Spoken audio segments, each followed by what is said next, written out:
جی السلام علیکم ورحمۃ اللہ وبرکاتہ۔ گزشتہ روز عمران خان صاحب نے لاہور میں زمان پارک میں صحافیوں سے گفتگو فرمائی۔ انہوں نے کچھ باتیں تو وہی تھی جو پرانی کی، کچھ تھی جو نئی کی، جن میں ایک یہ تھا کہ انہوں نے ججز کے حوالے سے یہ خیر پہلے بھی کہا ہے کہ جو ججز کی غیر قانونی فون ٹیپنگ ہو رہی ہے یہ دراصل عدلیہ پر دباؤ ڈالنے کی کوشش ہے، اور عدلیہ کے خلاف گھٹیا پراپیگنڈا مہم جو چلائی جا رہی ہے وہ شرمناک ہے، اور ہم اور ہمارے اتحادیوں کے خلاف انتقامی کارروائیاں عروج پر ہیں۔ اس کے علاوہ انہوں نے دو تین نئی باتیں کی۔ ایک انہوں نے سوال رکھا صحافیوں کے آگے اور کہا کہ مجھے لگ رہا ہے، ایسے ہی لگ رہا ہے کہ موجودہ آرمی چیف مجھے اپنا دشمن سمجھ رہے ہیں، اور جب مجھ سے کوئی بات چیت کے لیے تیار ہی نہ ہو تو میں بات کس سے کروں۔ یعنی سوال ان سے ہوا تھا کہ آپ کوئی سنا ہے بیک ڈور رابطے یا بات چیت کے لیے آپ تیار ہیں، تو انہوں نے کہا جب مجھ سے کوئی بات چیت کے لیے تیار ہی نہ ہو تو میں کیا کروں۔ پھر انہوں نے وہی اپنی پرانی بات دہرائی کہ میری جان کو ابھی بھی خطرہ ہے، اور اس انتخابی مہم میں بھی میں خطرے میں ہوں، اور میں نے اپنی ویڈیو ریکارڈ کروا دی ہے جو یہاں بھی ہے اور ملک سے باہر بھی بھجوا دی ہے۔ پھر انہوں نے کہا کہ ان سے پوچھا گیا کہ آپ کا پلان تو تھا کہ آپ نے اسلام آباد جانا ہے بائی ایئر، یہ جو 2-4 دن پہلے وہ چار پیشیوں پر آئے تھے ادھر، تو انہوں نے کہا ہاں میں نے اسلام آباد بائی ایئر جانا تھا، لیکن پھر رات 12 بجے کے قریب مجھے خبر آئی کہ اگر میں بائی ایئر گیا تو مجھے گرفتار کر لیا جائے گا ایئرپورٹ پر اور مجھے بلوچستان لے جایا جائے گا، تو اس وجہ سے میں نے بائی روڈ جانے کا فیصلہ کیا اور لوگوں کے ساتھ جانے کا فیصلہ کیا۔ انہوں نے ایک اور بھی کہا کہ جنہوں نے میری حفاظت کرنی ہے وہی مجھے گرفتار کرنا چاہتے ہیں، اور پھر انہوں نے وہی بات کی کہ جن باجوہ نے میری پیٹھ پر چھرا گھونپا، جن باجوہ کا رشیا والی تقریر پر کورٹ مارشل ہونا چاہیے۔ اور ایک انہوں نے اور بھی ان سے پوچھا گیا کہ سعودی عرب سنا ہے آپ سے بڑا ناراض ہے، اور سعودی عرب سے ناراض جو پاکستان سے ناراض ہوا اس کی وجہ آپ ہے، تو انہوں نے بتایا کہ نہیں سعودی ولی ہے تو اب بھی میرے رابطے میں، اب بھی ہم رابطے میں ایک دوسرے کے، یہ تاثر غلط ہے۔ اب جو اس میں باقی ساری تو باتیں وہی ہیں، بلا شبہ اس وقت پوائنٹ آف نو ریٹرن پر پہنچے ہوئے ہیں اسٹیبلشمنٹ اور پاکستان تحریک انصاف کے تعلقات۔ ظاہر ہے اس میں بڑی پچھلے 11 مہینوں میں بڑی چیزیں آئیں، بڑے تلخ موڑ آئے، تلخیاں آئیں، اور اس میں بلا شبہ عمران خان صاحب کا اپنا بھی ہاتھ ہے، بلا شبہ حالات بھی ہیں، بلا شبہ گراؤنڈ ریالٹیز بھی ایسی ہیں۔ لیکن اب انہوں نے جو دلچسپ ایک جو مزے کا بیان دیا وہ ہے کہ جن باجوہ کا کورٹ مارشل ہونا چاہیے رشیا والی تقریر پہ۔ اب جب ایک طرف وہ حکمران اتحاد ہو جو اس وقت قبولیت ہو، جن کی مطلب کہ جو حکومت میں ہو مگر مقبولیت نہ ہو، اور دوسری طرف عمران خان ہے جو مقبولیت ہے مگر قبولیت نہیں ہے، اور پاکستان اسی غیر مقبولیت اور مقبولیت اور اسی قبولیت اور غیر قبولیت کے درمیان پھنسا ہوا ہے۔ میں اکثر کہتا ہوں اور یہ میرا دل سے ماننا ہے، ہو سکتا ہے آپ میں سے کوئی مجھ سے اختلاف کریں اور آپ کو حق حاصل ہے، اور یہ میں جینون سمجھتا ہوں، دل سے سمجھتا ہوں کہ ہمارے پاس 2 ادارے رہ گئے ہیں، ایک عدلیہ اور ایک فوج۔ جس دن خدا نہ خواستہ یہ 2 ادارے، ان 2 اداروں کو کچھ ہوا تو مجھے اس ملک کی بقا خطرے میں نظر آتی ہے۔ یا ایک بڑا مشہور قول ہے کہ یا ملک میں اپنی فوج ہوتی ہے یا پھر پرائی فوج ہوتی ہے، اور جہاں عدلیہ جیسی تیسی بھی ہے، کوئی شک نہیں کہ ہماری عدلیہ 130-40 ملکوں میں سے 120 یا 128ویں نمبر پر ہے، کوئی شک نہیں، بڑے مسائل ہیں، لیکن بہرحال عمران خان سے لے کر نیچے تک، ان کی شہباز گل تک، اور نواز شریف صاحب سے نیچے لے کر رانا ثناء اللہ تک، اور زرداری سے شرجیل میمن تک، اچھا یا برا ریلیف اسی عدلیہ نے دی ہے، اور یہی وہ عدلیہ ہے جس کے پاس آخری ہماری ریلیف گاہ ہے یہ عدلیہ۔ اور فوج، بہت سارے تحفظات ہوں گے، بہت ساری تنقید بنتی بھی ہوگی، اور یہ بھی ٹھیک ہے کہ ہر ادارے کو اپنی ریڈ لائن میں رہنا چاہیے، لیکن اس فوج کے بغیر اس ملک کا جب سوچیں، اپنے چاروں طرف سرحدیں دیکھیں، یہ شہیدوں اور غازیوں کی فوج ہے، اس فوج کی قربانیاں ہیں، اور اس فوج کو اللہ سلامت رکھے، ورنہ ہم فارغ ہو جائیں گے بلیو می۔ اور اس وقت اتنی نفرت، اس نفرت میں اتنے پلیئرز آ گئے ہیں۔ عمران خان نے تو آج بھی کہا ہے کہ میں اسٹیبلشمنٹ سے نہیں لڑنا چاہتا، وہ تو اکثر یہ کہتے ہیں کہ فوج مجھ سے بھی زیادہ اہم ہے اور فوج کو مضبوط ہونا چاہیے،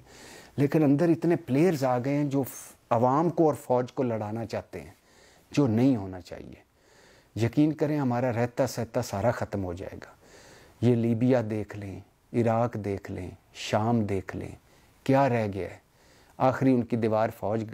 گری تھی اور ختم ہو گئی تھی۔ لیکن عمران خان صاحب نے آج جو بیان دیا کہ جنرل باجوہ کا کورٹ مارشل ہونا چاہیے ایک تقریر پر، اس میں تو کوئی شک نہیں۔ میں بار بار کہتا ہوں کہ اگر فوج نیوٹرل نہ ہوتی، فوج عمران خان کے پیچھے کھڑی رہتی، تو آج بھی وزیر اعظم عمران خان ہوتے۔ اور اس میں بھی کوئی شک نہیں کہ اداروں کو، اسٹیبلشمنٹ کو، باقی اداروں کو اور عمران خان صاحب کو اور سیاستدانوں کو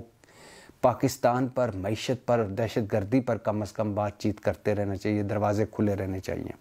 اور اس میں بھی کوئی شک نہیں کہ یہ جو کارٹون اس وقت بیٹھے ہوئے ہیں، ان سے یہ ملک نہیں چل رہا۔ ملک ڈوب رہا ہے، 24 کروڑ لوگ ڈوب رہے ہیں، اور ہم بحران در بحران میں پھنسے ہوئے ہیں۔ اور اس میں بھی کوئی شک نہیں کہ عمران خان صاحب مقبول ترین ہیں، مگر عمران خان صاحب کو بھی پہل کرنا پڑے گی۔ اب اپنی وہ گزر گیا جو ماضی، جب عمران خان صاحب اب کہتے ہیں کہ جنرل باجوہ کے خلاف کا کورٹ مارشل ہونا چاہیے ایک تقریر پر، تو جب میں نے آج وہ تقریر سنی جو انہوں نے عمران خان صاحب کے دور میں ہی کی تھی، جب عمران خان وزیر اعظم تھے، تو جنرل باجوہ نے NDU نیشنل ڈیفنس یونیورسٹی میں کہی تھی، اور وہ تقریر میں کچھ ایسا نہیں ہے کہ اس میں ان پر کورٹ مارشل ہونے۔ عمران خان رشیا کا دورہ کر کے آئے تھے، امریکہ کا بہت بڑا دباؤ تھا، اس دباؤ کو، یعنی ہم تو وہ ہیں جو امریکہ سے پولیو کے قطرے بھی ادھار لیتے ہیں، خیرات میں لیتے ہیں، اور امریکہ اگر چاہے تو IMF ہمارا بند کروا دیتا ہے، امریکہ چاہے تو فیٹم میں پھنسا دیتا ہے، امریکہ چاہے تو کوئی ہمیں ملک منہ لگانے کو تیار نہیں۔ تو اس وقت جنرل باجوہ نے کہا تھا کہ ہم امریکہ ہمارا پرانا دوست ہے، رشیا، اور جتنا کچھ ہم امریکہ سے وابستہ ہے اتنا رشیا سے نہیں۔ اور انہوں نے کہا تھا کہ یہ بیان دیا تھا کہ رشیا کو یوکرائن پر حملہ نہیں کرنا چاہیے۔ تو اس میں تو کوئی مجھے کورٹ مارشل والی بات نہیں ہے۔ اب میں نظر نہیں آتی، اب میں یہ بھول جاتا ہوں کہ کبھی جنرل باجوہ عمران خان صاحب کے آئیڈیل ہوتے تھے، اور کبھی عمران خان صاحب کہتے تھے کہ ڈیموکریٹ جنرل باجوہ پر تنقید کا مطلب ہے کہ ملک سے غداری، اور کبھی عمران خان کہتے تھے کہ جنرل باجوہ میرے محسن اور مددگار ہیں۔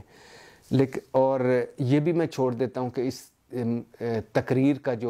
اس تقریر ایک پر کورٹ مارشل، اور اس تقریر میں کیا ہے جس پر کورٹ مارشل، یہ بھی چھوڑ دیتا ہوں۔ لیکن عمران خان صاحب کے بہت سارے ایسے معاملوں میں وہ ایکسٹریم پوزیشن لے لیتے ہیں، پھر وہاں سے واپسی ہوتی ہے تو پھر مخالفین، سیاسی مخالفین کو باتیں کرنا، ان کو پوائنٹ مل جاتے ہیں، جب یو ٹرن مارا یا جو بات کہی اس سے مکر گئے یا وغیرہ وغیرہ۔ جیسے کچھ عرصہ پہلے ایک رپورٹر نے، ابھی دو ایک مہینے پہلے رپورٹر نے پوچھا کہ اگر آپ اقتدار میں آ گئے تو آپ جنرل باجوہ کے خلاف کوئی کارروائی کریں گے؟ تو انہوں نے کہا نہیں، اب مجھے آگے بڑھ جانا چاہیے۔ آج وہ کہہ رہے ہیں عمران خان کہ نہیں، جنرل باجوہ کا کورٹ مارشل ہونا چاہیے۔ پھر اگر جنرل باجوہ کا کورٹ مارشل ہونا چاہیے تھا عمران خان صاحب، تو آپ 2 مرتبہ ان سے ملے کیوں؟ عارف علوی کو بھیجا آپ نے، اسد عمر کو بھیجا، شاہ محمود قریشی کو بھیجا، اور پرویز خٹک صاحب کو بھیجا، اور 2 مرتبہ آپ ملے خفیہ طور پر جنرل باجوہ سے۔ اور پھر اگر جنرل باجوہ کا کورٹ مارشل ہونا چاہیے تو آپ نے ان کو توسیع کیوں دینا چاہیے؟ کہ ایک اور میں توسیع آپ کو دیتا ہوں، ایکسٹینشن ایک اور دیتا ہوں۔ پھر دوسری بات ہے کہ عمران خان صاحب کی کچھ ایسی ہیں کہ جیسے ایک وقت تھا کہ جب وہ کہتے تھے جنرل پرویز مشرف پر آرٹیکل 6 لگنا چاہیے،